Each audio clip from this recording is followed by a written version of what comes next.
Kurtz, the lone survivor of the Battle of Silver Rock, stumbles forward in the darkness. It had been nearly 2 weeks since he had left his ruined home, and days since his last meal. But the stalwart dwarf kept moving. He had passed through natural caverns after leaving the silver mines, attempting to make his way north, back to the homelands of the Iron Dwarves. He had encountered a few beasts of the underground, and bore a wicked wound in his shield arm. Kurtz pushed past some fallen rocks, trying to continue down this tunnel he had been following for a few days. With a tumbling of stone, he was able to make his way through, but it wasn't a more natural tunnel ahead. Before him was a worked tunnel, to his left going up at an incline, and a ladder at the end, while to his right and further down, a large cavern with buildings, decrepit, but standing. He saw figures in the distance, dancing around in the streets, flowing through the air in brightly colored robes. What in the name of Carthus have I stumbled upon? So, let me pull up my map and everything here. So, we will cut back in. The two of you, Jesse, you are still in dog form, have been taken a little bit further down the hallway that you came in, past the room where the religious ceremony was going on. And old boy Arga in his rainbow robes, and Cornelius, who seems to be like his lieutenant, his second in command, have taken you a bit further down the hallway and through a door.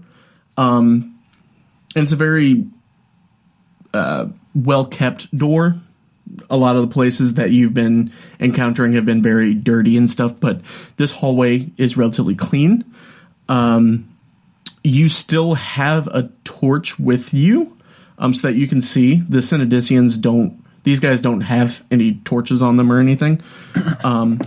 And Arga opens the door, and you see before you a room containing 6 double bunk beds, and at the foot of each of them are 2 wooden chests. It's very clean, it's very well kept, and you can tell that this is where the Magi live. And so he takes you into the room. There's like a table and chairs in the middle of it, and he tells you, go ahead, take a seat. And Cornelius sort of like positions himself near the door and kind of like leans against the wall. As Leaf, you sit. Gabriel, I guess you just plop down on your wolf butt. Oh no, I'm pacing behind him. Oh, pacing. He's tense. His butthole's tight. Yeah, a little bit. And Arga sits across the table from you, Leaf. And he is still wearing his rainbow robes, his laughing child god mask. And he sits before you. And as I said, he's very stout. You recognize this now looking at him, but all the other Cynidicians that you've seen are relatively frail looking. Even the Brotherhood of Gorm, they've been built, but they're very lean. Like, they haven't been getting that much protein, but they've been working out enough to, be built. But Arga is the first Cynidician that you've seen that is, like, almost fat. You can tell that he eats very good. And he seats himself before you. And he looks to the two of you. He kind of cranes his neck to see Gabriel pacing and says, Gabriel, would it be perhaps more comfortable if you were to sit with us so that I can actually talk to you? I'm not sitting at all. You can tell I'm not Leafy Greens. Oh, he says he's not sitting at all, and he called me Leafy Greens. That's a bit of a good nickname. I'm going to grab his butt and push it out on the ground. Not Cornelius or Circumference, but that's what I was thinking. I'm like, you're gonna run over there and grab his ass and just plop him. No. Weird. Arga throws a dismissive hand and says, well, regardless. Leaf, I'm sure you have many questions about this pyramid, I expect. Do you have any, so we can just get those right out of the way before I dive into my little speech? I don't necessarily have questions as much as admiration for your people. I have full and complete faith in anything and everything that you are doing here. And We are at your command. We are at your command. The I wolf hacks am up. nobody. Cornelius bows his head and says, truly, we are blessed for these outsiders coming in. I will personally thank Usumagaris tonight for sending you two towards us. I expect that Canadius has told you much of the happenings around here. And he told us that you guys were assholes. I didn't really like him that much, so I didn't really listen to him as much. But Gavin here listened to him a good bit, but he's just woofing it away, just being real rude, and I kick him. Jesus. Bark at you. Well, yes, I completely understand. Canadius is a bit of a, what's the best word to describe it? A bit of a heavy-handed man. Takes his convictions very seriously, and that's not really what I am about. So, to sort of give you a probably less skewed version of the history of us, the Cynidicians, a couple hundred years ago, the Cynidician Empire was a great and bountiful land, and we had a king, King Alexander.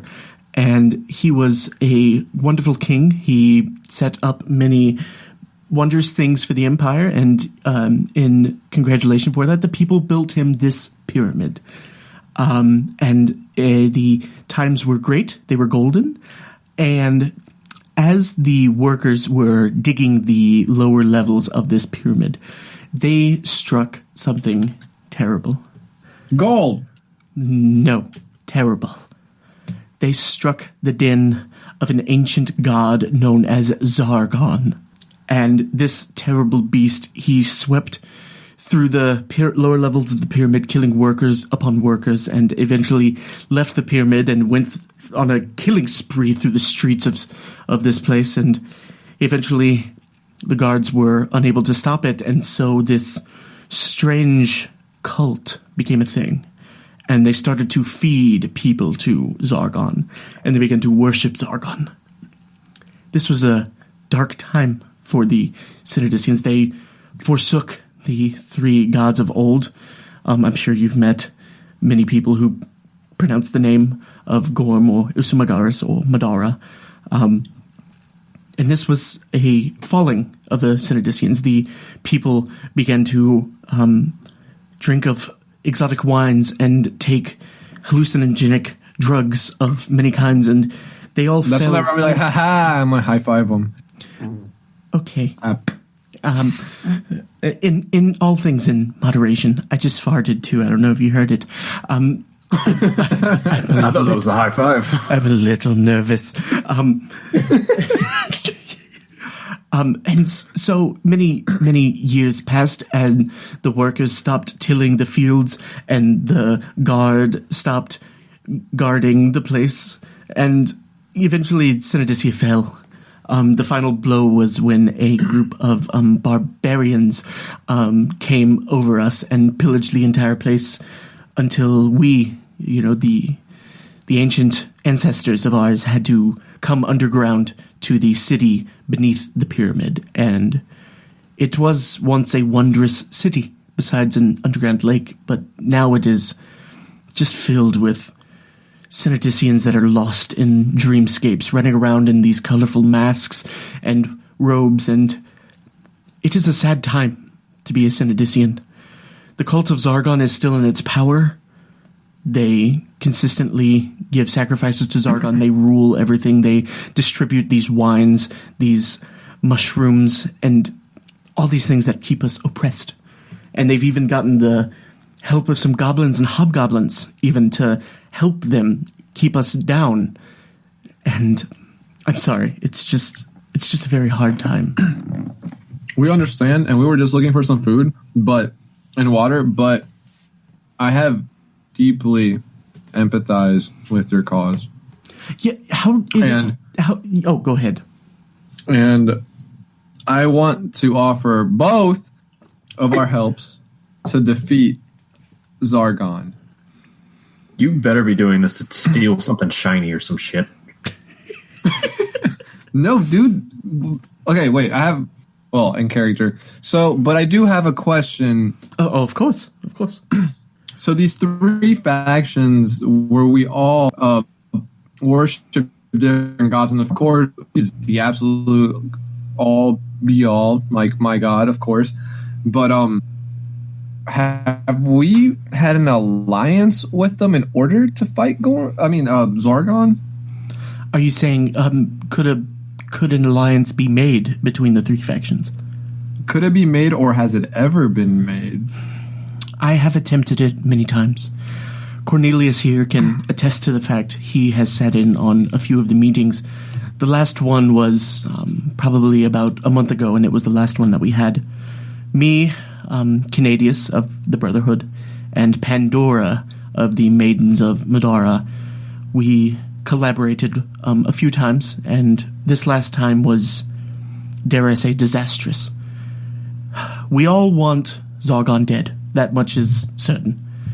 But it's after that where our opinions differ. Cynidicea, who, I mean, you know, Gorm is the storm god of war and justice, and so Cynidicea has very heavy-handed beliefs about what should happen after Zargon is defeated, if we can even defeat Zargon. But Brute. When yes, I agree wholeheartedly, and Cornelius from behind you nods, and Arga continues. He believes that after the cult of Zargon is culled and Zargon itself is destroyed, that we should implement a lot of the old laws of Cynidicea. And while nothing is wrong with that, the old laws are fairly draconic. They're very, as Cynidicea is, heavy-handed. And me and Pandora both thought that perhaps it's not the best to use those laws again, but Cynidicea is very resolute in his standing. He believes that we should come together to create Cynidicea as it once was. Reclaim this pyramid for King Alexander, find a new king to put on the throne, and to basically just go back in time, if it's possible. Now, Pandora, on the other hand, she's nice enough, and I agree with her more, but I still do not like her ideas. She thinks that perhaps after Zargon is defeated, that perhaps it would be best to create a system where everybody, all of the Cynidicians, after they are sort of more lucid, that they can vote on what should happen. She does not have any concrete plans for what should happen after Zargon is defeated, but she just thinks that everyone should agree on what it is. And, well, there's nothing inherently bad about that. This is where my sort of differences are. She believes that, well, I don't know if you know this, but Madara is the goddess of birth and death, and the changing of seasons. Pandora and her women feel that Cynidicea has died, and that now it is time for a new Cynidicea, as it once was, and so they butt heads quite a bit, and our last meeting, in fact, ended with swords drawn and blows rained upon the others until we just had to part ways. Ah, I see. So they are more against each other than we are against either of them. So we are kind of like the middle ground when it comes to views, correct? Well, I think that this situation is a very delicate one. Our people have lived underground here for hundreds of years. I don't even know when the last of my ancestors actually tread above ground. And Pandora and Cynidicea have these grand ideas of creating either this new empire, this empire based on old times, and this whole thing. But I think that a softer approach is needed. Our people have lived under the reign of Zargon for so long, and they've become addicted to these chemicals, these wines, and these dreams most of all. And I think that perhaps the best thing for Cynidicea right now is to continue the coddling. These people are but babies in the eyes of perhaps you or Gabriel. I'm not sure if you've met any of the more dream-like ones, but they're lost. No, yes, we have. They were running around, dancing, begging us to drink honey. Oh, yes, Clavicus. He was always particularly disturbed. But be that they wouldn't survive a second in the outside world. Exactly. It has to be a gradual just ascent back into where we were at a point in time. Exactly, Leaf. Yes. Now, Cynidicea and Pandora, they didn't really listen to my ideas, mainly because they're very easy plans, but theirs are very difficult, and theirs opposed each other almost directly. Now, I don't really know what the best course of action is, but all I know is that it is in your hands. That prophecy that I talked about earlier, I actually have been reading it the past few days. Must be Usamagar's trying to tell me something. But I just have to ask, are there other people coming? Has anybody followed you, perhaps? Or was there somebody you were trying to meet? We had a friend long, long ago, and he disappeared. And he may eventually turn up somewhere, but we have no idea. As far as that goes, anyone else besides him is an enemy in our eyes. Okay. Well, what about Dell? Fuck Dell. Oh, okay. All right. Who is Dell? Woof. Okay, yep, whatever.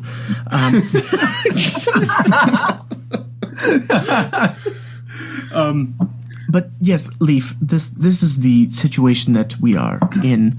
And as I said, there's the underground city beneath the pyramid where everyone sort of lives. This is just simply, I guess you could call it a chapter house for us magi to live in and get away from sort of it all. And that was our prayer room that you were in earlier. And we've just been looking for a way to get our people out of Zargon's grip.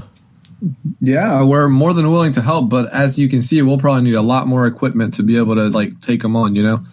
Absolutely, yes, I understand. And not just from you, but from every faction, I assume. If we also need to contact them and make sure that we're all on the same page here. At least, because no matter what, we have to all defeat Zargon. And then... You think that unity is the only way to victory? For now. Okay. And then we crush them. Ah, sneaky.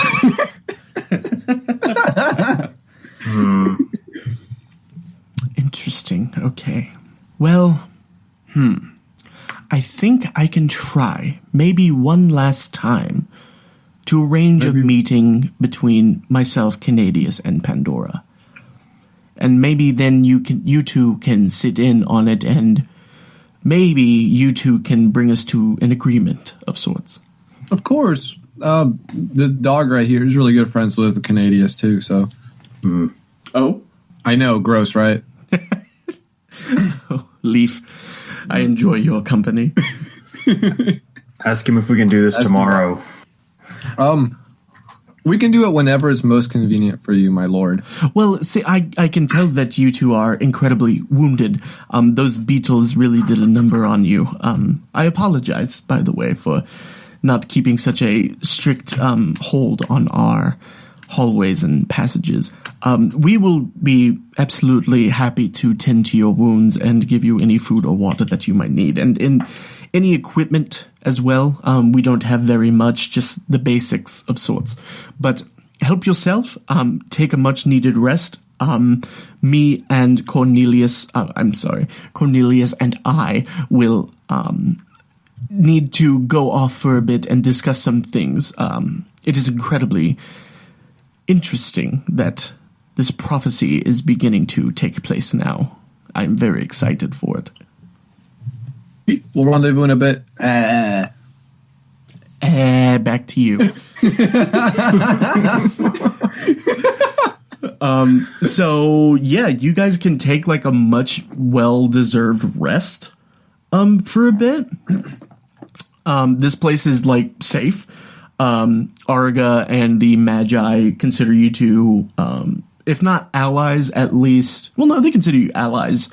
You're not exactly at friendship level, but actually, let me see. Yeah. So as Arga stands and walks to the door with Cornelius, he goes, I almost forgot. He turns around to you, Leaf, and he procures, out of nowhere, it seems like, a ring. It is a silver... You're proposing? Leaf, I enjoy your antics so very much, but no. Consider this a favor of Usumagaris himself. And it is a little silver ring that is very nice, and it has a carving of Usumagaris' face on the top. The smiling little child's face. And he gives it to you. And he also procures a silver dagger that also has sort of very similar adornments on it. It actually has the 5-pointed star that they all have imprinted on their palms. And he hands that to you as well. And he goes to hand you a dagger as well, Gabriel. But he goes, it'll be here for when you turn back, my friend. And he places a ring and a dagger for you on the table. One last thing, Circanos. Oh, absolutely. You said you guys were sorcerers or something, correct? Oh, yes. What kind of magic do you guys specialize in? Well, each of us sort of has our own specialty, I guess you would say. Mine, for instance, is arcane energies, magic missiles, shields, anything sort of like that, yes. Cornelius here actually is a rather good caster of the, what's the word? What's the word that you use, Cornelius? And, shit, let me find it real quick. I need to find it. Here. Oh, I found it. Yeah. It's primordial magic, sir. Sort of fire and earth and the elements of sorts. If you need something blown up, I am your man.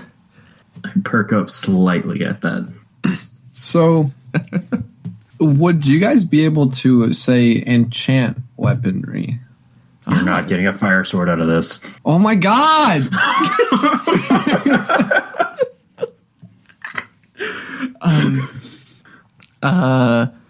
Circanos sort of mulls it over for a second, and he says, well, not here up in the pyramid, but I believe we have some of those materials at our safe house in the underground city. If things go right, if you two are as successful as I believe you will be, and if you prove yourselves to be the ones from this prophecy, then maybe we will have something arranged. Okay. Carry on. Hold on, wait. Ask him if we can get some of them mushrooms in that wine real quick. Doggy wants to know if we can get some of the mushrooms in the wine also. Oh, that's the, we sort of just call them the civilians. That the civilians have? Yeah. He turns to Cornelius. They whisper some stuff, and Circanos turns back and he says, okay, well, here's the thing. We sort of like to keep up appearances that sort of behavior is frowned upon. But me and Cornelius, we dabble, you know.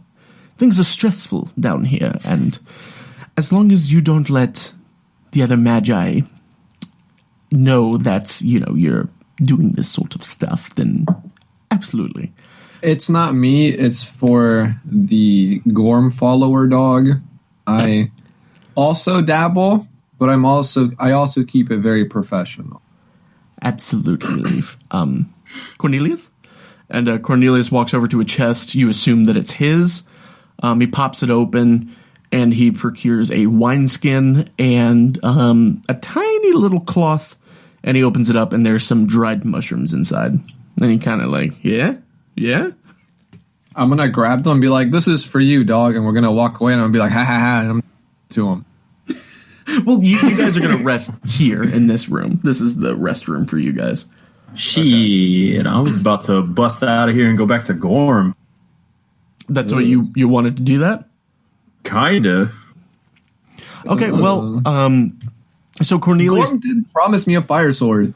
They did. Look, I mean, you he can didn't stay promise here. He didn't promise you a fire sword. So the two of them, they leave, and after a few moments, you hear the sort of rhythmic chanting continue from the religious sort of room. And you're alone in here. So what do you do? Well, I'm going to shapeshift back out. Turn back into a human. Okay. I'm going to take the dagger, but I'm going to leave the ring. And Leaf, may I have at least 2 mushrooms? You can keep the wine. You stink. You smell like wet dog. I mean, what do you expect? I'm saving your ass. Here, just take it. Just take it and go. Just go. Look, so I'm not the most comfortable with these guys. I know you are for whatever reason. We vibing. Tell me, do you trust them? I do trust them. First of all, I know you at least agree with their ideologies because you heard them talk. That's the thing. I'm torn between all 3 ideologies. In some way, shape, or form, I don't believe that they should be oppressed by this 4th being down below us. But at the same time, I don't know. There's aspects of each one that I'm okay with. Personally, I certainly do not agree with Gorm. I can agree most with Usimagaras and Madara. Personally, I kind of just want to wrap this up and get on out of here. We can let them kill each other afterwards if you want. Oh, shit, we're getting off? No. Oh. This is me, Gabriel speaking. Like, yeah, like I want to, we got another mission. We shouldn't be lingering here for too long. Also, don't forget, one of the, was it Bedivere? I think it was Bedivere, who's from Gorm, who said that he saw a dwarf on the 4th or 5th level. Oh, fuck. Forgot about that. Either way, after we get your fire sword, I say we skedaddle. Okay, and let them settle their differences. Yeah. Just save them from the imminent threat and then let them settle their own differences. Okay, fair enough. Right. Just let it be known. I don't trust these Uzumaki people. I don't trust fucking Gorms. That's fine. Gormies. Let's agree. Let's just agree that neither of us can trust Medora. Okay. There we go. All right, yeah, so what's your plan of action here? Do we care about... Dude, what sounds cooler? Us going to go find and fight that dwarf? Or us going to go find fucking Zagara? Like... Dude, I say we take a rest first, because your boy needs some new hit dice. Yeah, Gabriel is pretty fucked. I'm at half health. Yeah, as he transforms back into his human form, he's not like bloody or anything. Like he doesn't have like broken arms or anything. But you can tell just by the way he's sort of standing that he is exhausted. Can I roll to try and break his arm? That is a very good way to get a paralyzing arrow right into your shoulder. Never mind. Yeah, so are you gonna like chill out in the room? You gonna like search the room? I was just laughing and I spit out a big chunk of salami on my keyboard. So nasty. It's disgusting. All right, Dylan, this is what I want to do. Okay. I would like to chill out and start looking at these mushrooms. I'm not going to eat them, obviously, but I kind of want to see if I can make like a paste or something out of them that I can coat arrows with. Or maybe if I can like study them in some way, shape, or form. So these mushrooms are very thin, very tall mushrooms. You can tell that they are psychedelic of some kind. The way that happens is through ingestion. You know, either you eat them or you just suck on them for a little bit and then eat them. Getting them like directly into the bloodstream with like an arrow, you don't think would actually do that much. What's so? All right. Real quick, do people inject shrooms? I don't think that would work, would it? I don't think so. Yeah, I don't think Googling it. I don't think.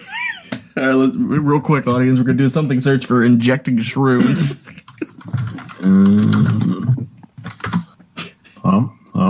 Professor was injected with magical mushrooms to have near-death experience. Well, these shrooms, I don't know. You don't think that if you ground them up into a paste or anything and got them on a weapon and stabbed somebody with it, you don't think that would do much. And if it did, it would take too long for it to matter.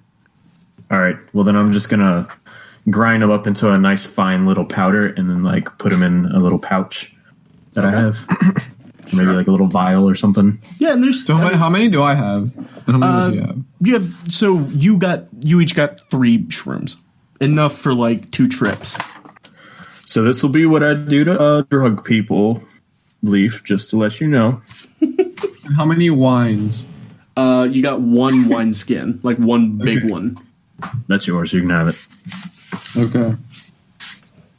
I'm just going to put vial of mushroom dust. Yeah. I'm keeping mine whole and thick. The wine, as you like pop it open to give it a sniff, it doesn't smell like any wine you've ever had. It smells like wine, but with like some extra like spiciness to it. With some Tonys in it. Yeah, they threw some Tony Sashers into this red wine. Shout out Tony's. What? This episode brought to you by Tony Sashers.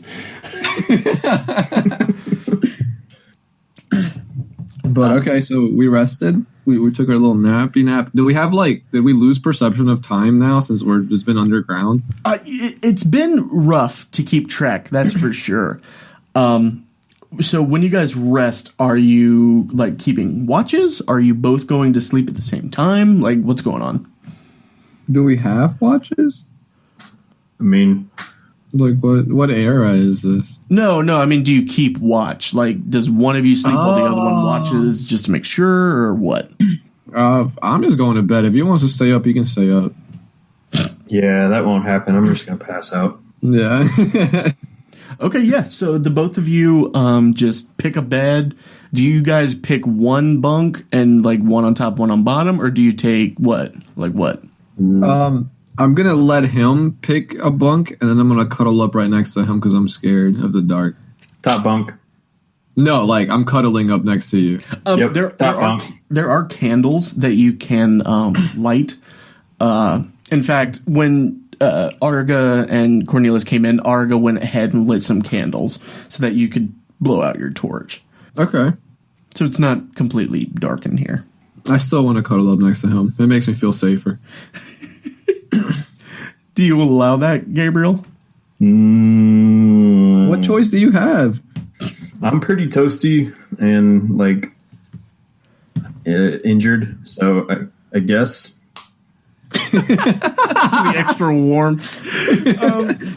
Yeah, so you guys both fall asleep in the same bunk. Neither of you are awoken until like you just wake up naturally, sort of. And when you awaken, let me see which one of you wakens up first. Who wants We're odds? missing a liver. I get odds. I'll have odds. Oh, they took my freaking kidney. Yeah. Who wants odds? I'll take odds. Okay. No, I'll be even. All right. Yeah. So, Leaf, you wake up first. You were on the outside of the bunk because you came in after the fact. And I wake up from my own snoring, like. Burst awake. You don't know exactly how long it has been. Oh, wait, you're an elf. Oh, what year is it? So here's the thing. I imagine. Oh, go ahead. I was just imagining like you waking up like you were just falling. You know how that sensation is, like you're just falling up, and you're like, I forgot. Okay, lore thing. In a lot of fantasy places and fantasy games and stuff, elves don't sleep; they like just go into a trance. Do we want to do that? Because I don't think I've ever made it a thing. Yeah, we can do that. Can I still snore in the trance? Yeah, sure. Okay. But here's the thing: you don't go to sleep, like you don't lay down to do it. You just sort of like you go into a meditative pose. Oh, that's terrifying. Can I still do it next to him and like have like my hand on him? Yeah, you're like looking over me. That's just Oh man. And so during this, you aren't like asleep. You're still aware of your surroundings. So after like maybe an hour and a half, somebody comes into the room. Do you stay in your trance?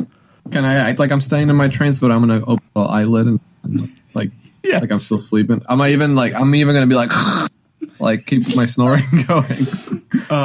So the door opens and you hear Syrkanos say in a very hushed tone, like, the people from the prophecy are asleep in there, so do not disturb them. And another person says, okay, yes, absolutely. And somebody sort of sneaks in, and you see he like pops open a chest real quietly. And like he reaches in, he grabs some stuff. And he sneaks back out of the room. And you hear somebody else in the hallway go, "Oh man, I wanted to take a nap. Can I go take a nap or something?" And you hear Syrkanos, "Absolutely not. They need to get their sleep."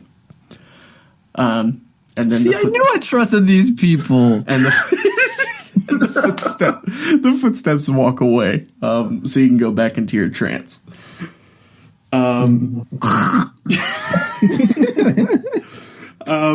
About another 2 hours pass, and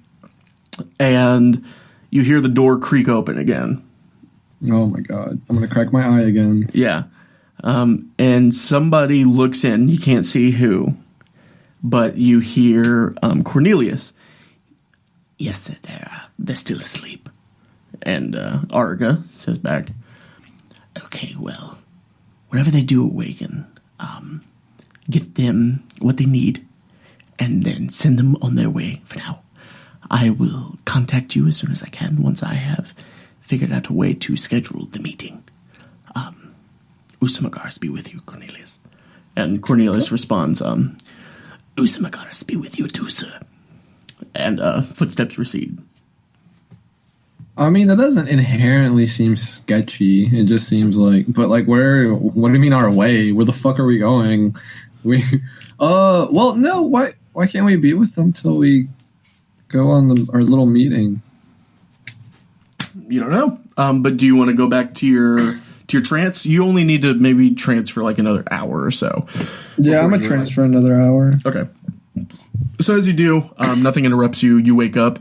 Gabriel is still asleep. You know that he needs a little bit more time to sleep, being a human and all. So what do you want to do? You're in this room by yourself. Gabriel is still asleep. What do you want to do while he is asleep? I'm going to raid the room. I'm going to look in that chest where they just pulled some shit out of. Okay, so you look in. It's just personal effects. Like there's extra robes in there, a journal, some books that are really fucking old. What are the books say? What are the titles? Like Shakespeare? One of them, none of them are in common. Oh god, I ate crawfish earlier, so I'm like really gassy. Yeah. Sorry. I'm gonna leave it all in too, audience. Some good reverb in there, you know? It's a bathtub. Mm-hmm. The books are not in a language that you recognize. They're in like sort of runic sort of typography. Flipping through them, there's a lot of imagery that you would associate with Usumagaris. So you assume that this is some sort of like religious text or something. Okay. And then the other book is similar, but you see typography relating to Gorm as well, and then some for Usumagaris, and then a third one that you don't recognize, but you assume would be Madara. And in this one, there's actually like notes in the margins in common. Next to some stuff about Usumagaris, or like there's a page and there's like the 5-pointed star. Whoever had this book wrote in the margins like a lot of the stuff is just like, yes, I agree with this, and like this is really good, and like he like highlighted some stuff, and all that stuff has to do with Usumagaris. The Gorm stuff, he wrote in some stuff like, this is bullshit. Like, this is that's stupid. some good shit. Yeah, and then for the Madara stuff, it's half and half almost. Mostly stuff like, this is pretty good, but if with the right twist, it would make sense for me, and stuff like that. And then at the back of the book, there are, it almost looks like, I roll emojis. it looks like poems or pieces of prose with titles and an author, but you can't read what they say. But the last one, over like on top of the thing that was written in the book, the reader wrote "The Final Prophecy" by Clovio Benedictus, and then like exclamation points all over it. Oh, okay. Can I like open it up? Is it in Commoner? Or? No, it's not. It's like it's the final page in the book actually, and you can't read what it says. It's not in a language that you recognize. Like I don't recognize the language at all. No, you don't. But at this point, you've sort of pieced together that this might be like the religious language of the Cynidicians, because everything you've seen in here has been about the gods and goddess of the ancient Cynidicians. So this language is consistent with the rest of the language in the book. Yeah, it's all one language. Yeah. All right, then I'm gonna rip that page out. Ooh, okay. Yeah, so you tuck that into your bag or whatever. Yeah. Does Leaf carry a messenger bag? Because that makes sense to me. It's like a satchel. Okay, yeah. And then Like a fanny pack. Like a fanny yes, dude. Every time I would make a D&D character, I would always specify that they have a fanny pack because it makes so much sense. It does. Like your shit's right there. Exactly. Anyway, so you continue to look through the room. Yeah. Are you opening up crates? Or Yeah, I'm like chests? opening up everything, but I'm not really like stealing much things. I want to make sure that they like know that I respect them. Right. Yeah, you're just looking. thief. Yeah. You're not finding much of interest.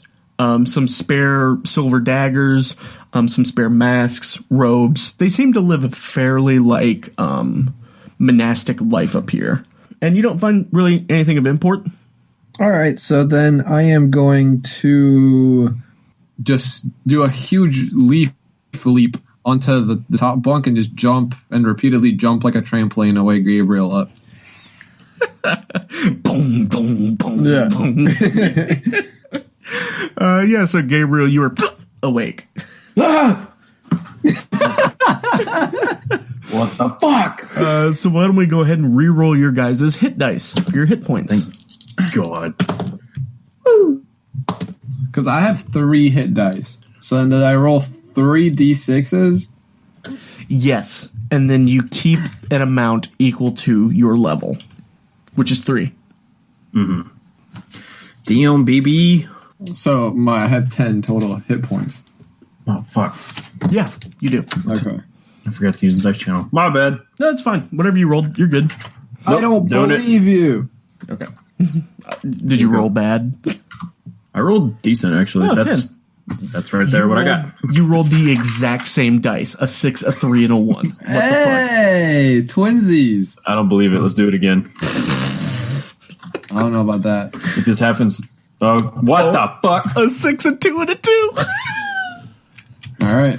And then Rolando. You can keep the 10. That was going to be another 10. I was logging. That was it. The computer we're all being watched. The FBI is onto us. Podcast over. Yep. But yeah, so you, food was left for you, you know. The food was actually mushrooms, not the psychedelic kind. Mushrooms, trying to think what else. Jerky and bread. A much better spread than the Gorm people gave you.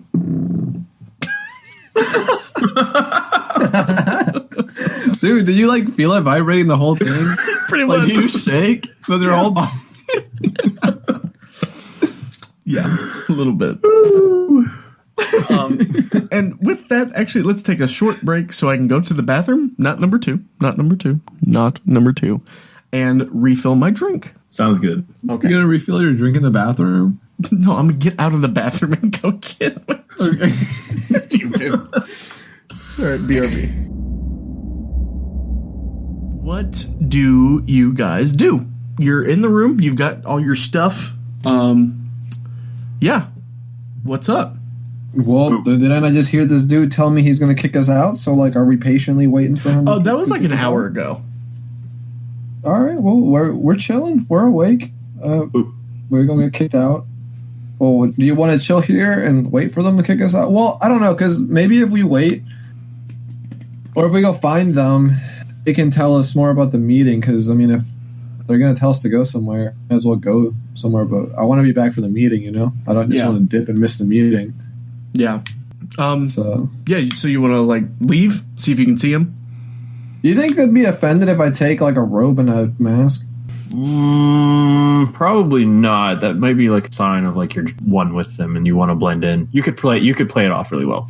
All right, I'm gonna grab it, but I'm not gonna put it on in case they tell me to give it back to them. So I'm gonna grab it. Okay. The mask is made out of Iron.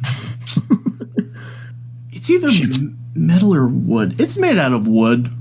Yeah, it's made out of wood, but it's painted silver with silver paint. Okay. Yeah. And so wait, the robe, do you just grab the robe from like one of the chests? Like you find one that fits you and you just grab it? Yeah. Okay, cool. Yeah, absolutely. There's plenty of robes. Like there's a lot. Okay. Yeah. So you guys walk back into the hallway and actually there's like a chair and table set up almost exactly like right outside. This is the hallway where you witnessed Cornelius like move the wand on the statue and the wall started to push back and all that. You see that the wall has now been put back at the place that it once was, at the end of the hall. So right now the hallway is just the door you came out of and the door to the worship room. But there's a table and a chair set up there with a tiny little candle. You guys almost forgot that this place is not lit at all. So you were about to pull out a torch, but Cornelius is sitting at this table. He is reading a little book, and you can see that the script is the same religious text that you were reading earlier, Leaf. And as you two come out, he quickly stands up. Oh, yes, Leaf, Gabriel. Did you have a good rest? That was alright. It was pretty good. Oh, absolutely. And you got the provisions that we gave you as well, correct? Yeah, we do. We have it all in this little fanny pack right here. Okay, most excellent. So, Sirkanos wanted me to relay a message that he is currently working on setting up this meeting. He hopes to have it set up by tomorrow or the day after. Now, he needs something from you two. I cannot leave this chapter house currently. Either me or Sirkanos has to be here. It's just sort of a thing that we do to watch over the fellow magi. Currently, they are in the worship room tending to some of their duties. Now, you can go through the worship room. There will be a door on your right, and you can use that to leave our area. What Syrkanos needs from you two is he knows that Gabriel has some allegiances already with Gorm. He needs you to put in the good word for him, Gabriel, to sort of set up this sort of alliance that needs to be made. Does that make sense? Done. Perfect. What? This is the first time he's agreed. So if the two of you could please make your way back to the Brotherhood. I know where they're sorry, I'm playing with some dice in my hand. I'm not entirely sure where you need to go, but that is the only exit out of our area. Yeah, we can just backtrack. Sorry, Bethany needs to use the bathroom, so... Like, I think the Master Chief Collection is all on like Game Pass. Ooh. What was the? That scared the fuck out of me. Yes! Jesus. Okay, I'll be honest. I'm a little drunk now. I chugged a lot of my drink while Bethany was in here. Welcome to the club. Welcome to the podcast. So we're taking shots now, right? Hold on, I'm gonna chug this bottle of Jack Daniels real quick. Hold on. Fucking hell. Alrighty then. Okay. Tennessee honey is real good, but it sucks going down. I love that Tennessee honey. Tennessee honey. I prefer the fire over the Tennessee honey. Hell no. Fuck cinnamon. Nah, You dude. are tripping. Real quick, sidebar. They're amazing together. Okay? What you do is you set out 2 shots. One of the fire, one of the honey. You take the fire, then you take the honey. It is so good. Like back to back? Yeah.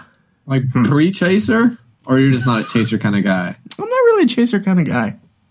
Okay. Damn, what a fucking hard ass. You gotta if you're taking a shot, then you gotta deal with it. Like, you know?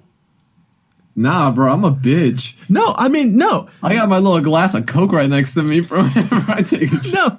Like, if you take a chaser, that's fine. You know, whatever. But I am of the mind that I'm not allowed to take a shot unless I can just take it by itself. If I think I need a chaser, then I'm not going to take a shot. Because then I'm afraid that I'll just throw it up. Yo, when we go to Zach's wedding, we all need to get hammered because it's been too damn long since I drank with y'all. Seriously. I've never drank with y'all. Oh, the one time. One time when we played Cards Against Humanity. I threw up on your shoes. I remember that. Dylan, I always remember you were smoking, like, in the pool or something. Like, that's what I remember about you at parties. Yeah, I would never drink. I would just go on the porch and smoke cigarettes with all the drunk people because that was the most fun you could have at a party. Yep. And not drink. And then you drive us home, and I'd give you directions. And then Zach would pass out in the lawn. Yeah. What? That was a good night. This all happened once. But yeah. So Cornelius said, to recap, sorry audience, we just took like a 10-minute break. To recap, Cornelius said that Syrkanos is working on setting up the meeting, and he needs you two to go to the Gorm people and tell them that he's trying to set up the meeting. You don't know where yet, but Cornelius says, once you have Cynidicia's allegiance to bringing this alliance together, just come back to us. And then by that time, I believe that I will have Syrkanos' location for this meeting. Understood? Sounds good. Okay. Okay, and as I said, just go through the worship room, go to the right. There will be a door there. Do not mind the other magi. They are working on their special chores. You will get to the end of the hallway, and there will be the revolving passageway. Now, Syrkanos believes that we are not to give you two any special help.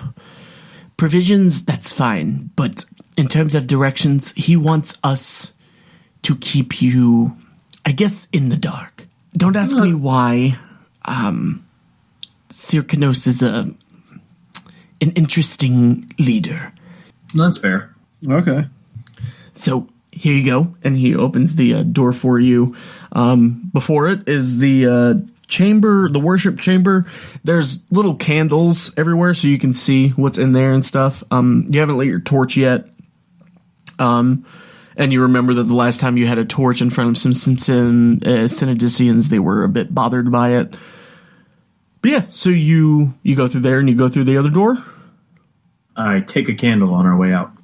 Also, one last thing, Cornelius. Yes. So I grabbed these robes, and I just wanted to make sure it was okay with you because I respect your people so much. Oh, absolutely, Leaf. Yes. And I see you got a mask as well. Yes. Just, I know that you aren't official members of the Magi of Usumagaris yet. Cyrcanos was very specific about that. So do not don the robes just yet. And I'm sorry, I'm a bit gassy today.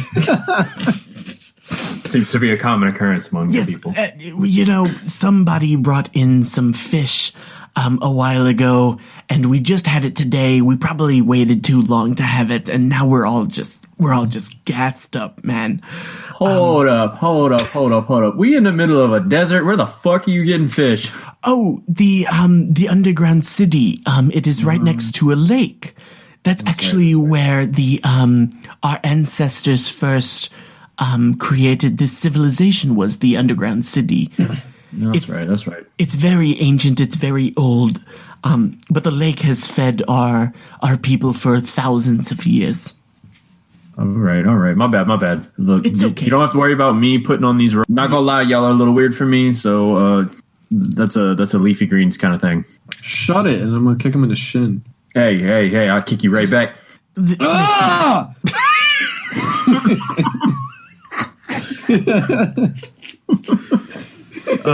Cornelia says, I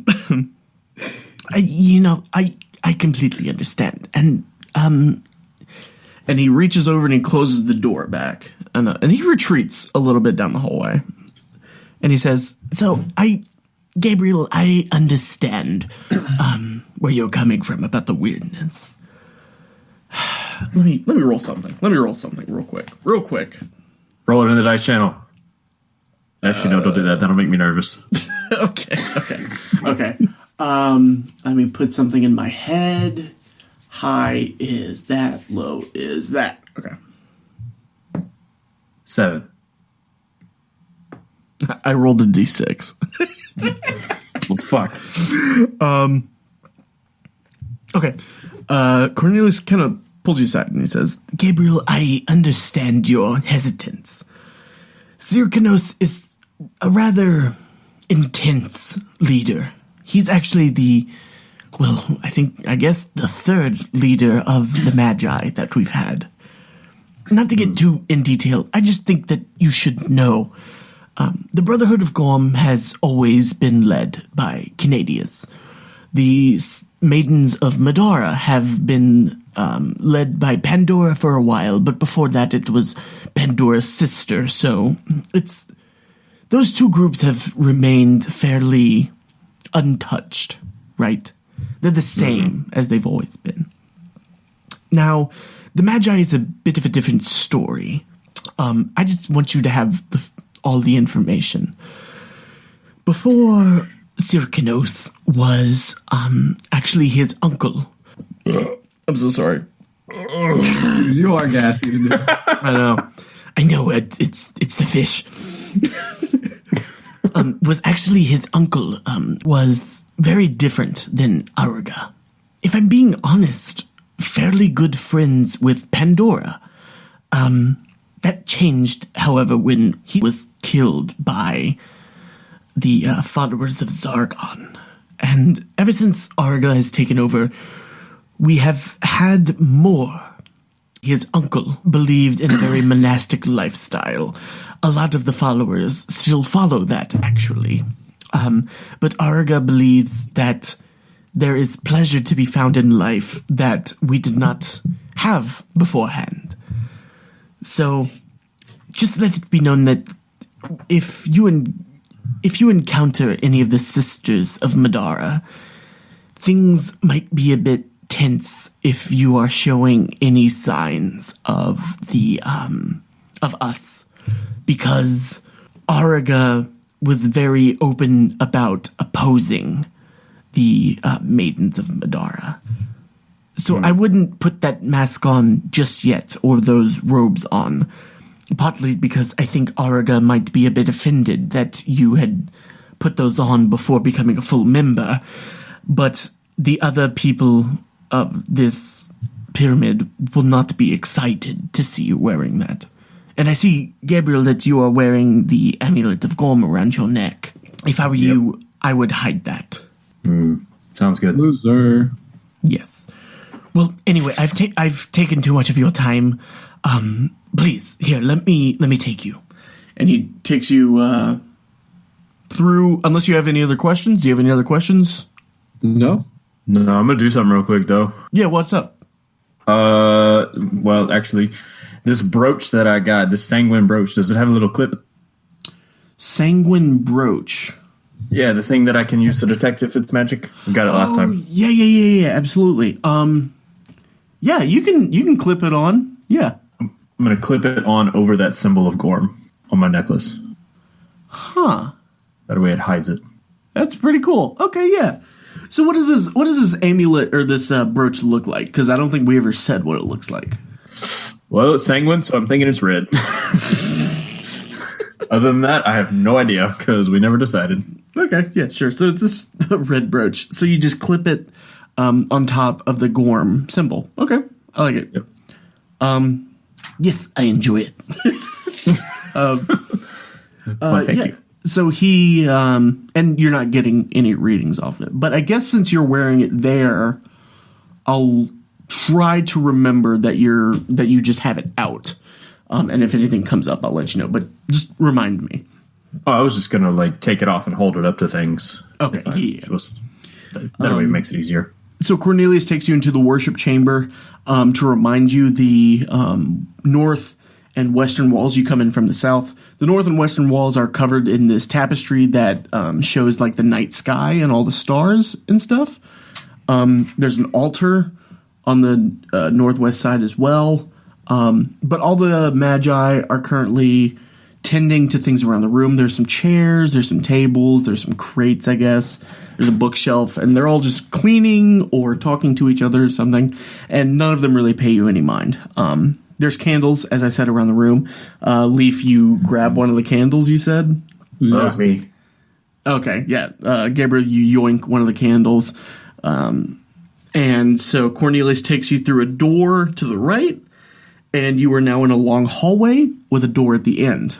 I think I messed this up the last time that we did it. So apologies, audience, but I'm going to do it right this time. Cornelius says, so this is the revolving passageway.